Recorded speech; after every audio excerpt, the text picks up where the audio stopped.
শুক্রবার রাজধানীতে দিনে দুপুরে রাস্তার উপর শরীফ ওসমান হাদিকে ক্লোজ টার্গেটে গুলি করে পালিয়ে যায় শুটার।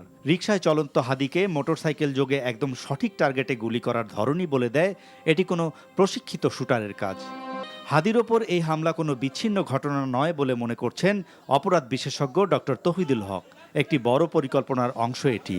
এ ধরনের অপরাধে ধারণাপ্রসূত একে অপরকে দোষারোপ করাটা দূরদর্শিতার অভাব বলে মনে করেন তিনি। এতে প্রকৃত অপরাধ ও অপরাধী আড়াল হয়ে যাওয়ার সম্ভাবনা তৈরি হয়। আমাদের এখানে অবস্থাটা দাঁড়িয়েছে, যা কিছুই হোক সব কিছুর মধ্যে আমরা একটা সবার আগে রাজনীতি খোঁজার চেষ্টা করি।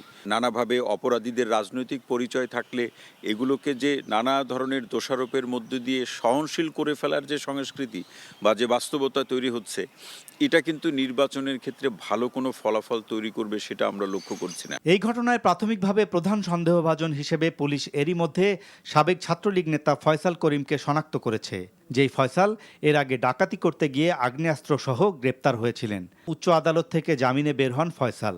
শুধু তাই নয়, তার আবেদনের ভিত্তিতে এবছর আগস্টে নতুন করে তার জামিনের সময়সীমা 1 বছর বাড়ায় হাইকোর্ট।